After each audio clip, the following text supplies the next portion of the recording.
Okay, so this is gonna be a quick video. We're talking bad habits as a photographer. What they are, what they aren't,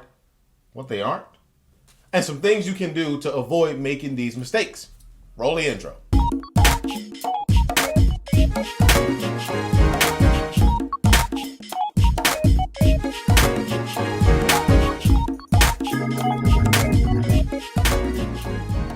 Photog family and good people of Earth. I am Charles of CJIMAGES and Winnie Harlow. If you're listening, I'd love to do a photo shoot with you.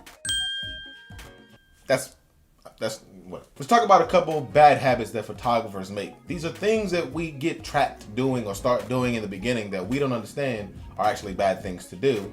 Or there's some habits that we're getting into that we might want to break away from. Bad habit number one is not shooting enough photos. I'm not gonna lie, as a beginner, this is something I did all the time. I strived to be the photographer who could get the shot without having to shoot 500 photos. I was out there like a sniper, just one bullet, one shot, I can do this.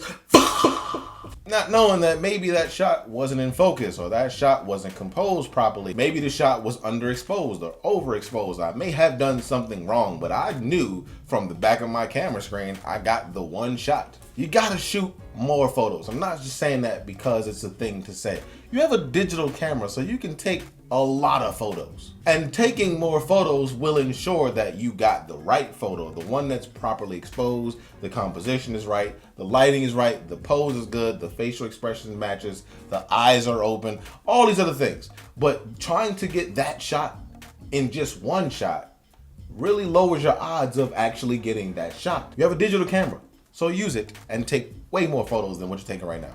I promise you. Somebody said it to me, and now I'm saying it to you. Bad habit number two is the silent shooter. If you're a model or you're a person who's had photos taken by a photographer, you know there's a photographer somewhere that will point his camera at you and just start clicking away. You're trying to figure out what to do next or whether or not the thing that you're doing is the right thing to do. Meanwhile, they're just there.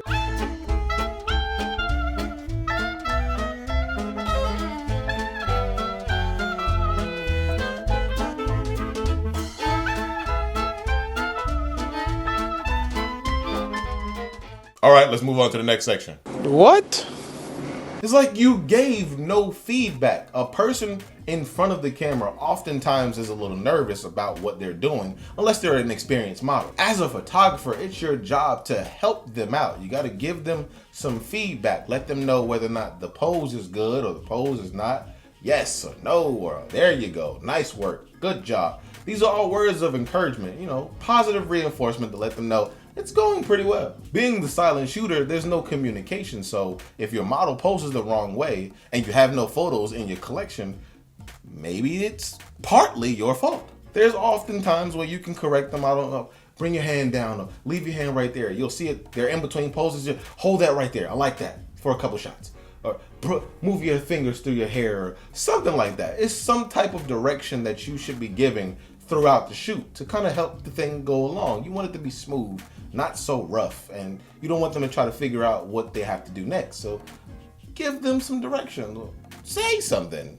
You're here for a little while. Just communicate. Bad habit number three is deleting photos in camera. I have done this so many times that I'm almost positive I've deleted the best shot of my career somewhere along the line. Let me tell you a secret. That LCD screen on the back of your camera is a lie. The way it looks in the camera, the way it looks on the screen, or the way it may even look in the viewfinder is not the way it might look on a computer. And if you're shooting in RAW, like you're supposed to, then you can lift or pull a lot of details out of these photos that would bring the photo to life. In short, seeing all of the photos on a bigger screen than what's on your camera is a way to really determine whether or not it's good or bad. And plus you have time to delete it later. So don't delete it in camera. Shoot everything and then take it home with you. Once you review the footage, then you'll see what needs to stay and what needs to go. But never make the mistake of deleting the photo in the camera, because that dark photo that you see in the back of the camera, you might be able to bring to life just by lifting the shadows or raising the exposure just a little bit. So just hold on to them, wait till you get home, then do as you will. Bad habit number three is chimping too much. For those of you who don't know, chimping is when you take a photo and you look at it in the back of the screen, and then you take a photo and you look at it in the back of the screen, and you take a photo and you look at it, but you see how repetitive this gets?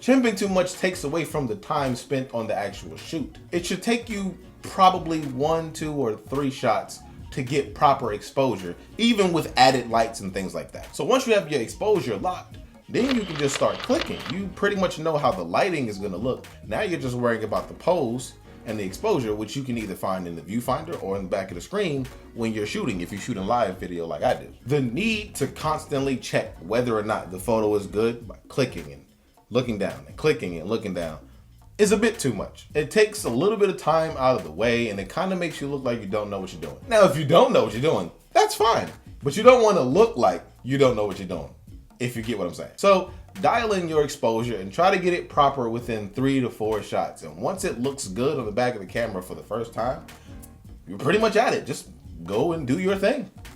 Doesn't take much. Bad habit number 5 is shooting the best location first. Now, admittedly, I scout for locations for future shoots, especially outdoors. It's because I'll see something that I want to do a photo shoot around, or a location that would fit an outfit correctly and bring the photo all together. Bring the photo all together. You know what I'm saying? And what happens is the photo that we see in our head is the first one we go to. So of the wide variety of one huge location, we will shoot at the best spot in that location. It's the spot that attracted us to the place in the first place. I said place too many times. Once you go there, you get that shot out of the way, and now you kind of have to freestyle everything else. Whether that be the case, you don't want to shoot the best shot first. You want to examine the whole entire environment and see what you can get before you go to the best spot. You know what's going to come out of the best part of this location, so put that at the side or put it towards the back and get all the practice stuff or the trial shots out of the way with other spots at the location. Bad habit number 6 is not offloading all of your photos as soon as you get home. Take it from me, the last thing you want to happen is for a memory card to fail. These things happen all the time. Your memory card might fail, or it might crash, or the data might get corrupted, and all of your photos from this shoot are gone. I mean, sure, you can take them to data recovery centers, or you can mail them off to try to get some of that information back, but you don't want that to happen to you all the time. The best thing that I can tell you is, as soon as you finish your shoot and you're back at the computer, just start offloading everything. Back up these files on some type of hard drive, whether it be your computer directly or a Dropbox account, or if you have an external hard drive or something like that. Even if it's a USBS. USBS. What is a USBS? What? Even if it's a USB drive or thumb drive or something, just get them off the camera and get them saved somewhere else. I've had memory cards fail on me way too often, and it's scary as hell. When you finish your shoot, just offload your photos. It's really easy, and it will save you time in the long run. Bad habit number 7 is taking all of your gear. You gotta remember something. You're a photographer. You're not going hiking. You have this huge bag filled with every single lens you've ever owned in life, all of the cameras you've ever owned in life. You have external flashes, you have all of these things jam-packed in this bag, and it weighs a ton. Only to get there and everybody, including yourself, is shooting in natural light anyway. You don't have to bring all of your gear. I know you own it, but it's not necessary. If you're going to a studio that allows you to use their equipment for free, you don't need to bring your own flashes. Bringing every single lens that you own isn't necessary. You're gonna be switching lenses all day long if you're trying to use all of them that you own. As a matter of fact, it's a decent challenge as a photographer to limit yourself to just one lens for a shoot, because now you have to think on your feet and be creative in order to get looks from a specific focal length or whatever the case may be. It's a bit of a challenge, and it kind of makes you a better photographer, if you get what I'm saying. So leave your gear at home, please. Your shoulders will thank you later. And that's it, guys. These are all the bad habits that I can think of that you might want to try to get yourself out of. If you can think any more bad habits that photographers have that I didn't come up with, post them in the comments below. I'll read them and I'll reply. I'm that guy. I told you, this video is kind of quick. So stay home, stay safe, take out your camera, and keep on clicking. Bye.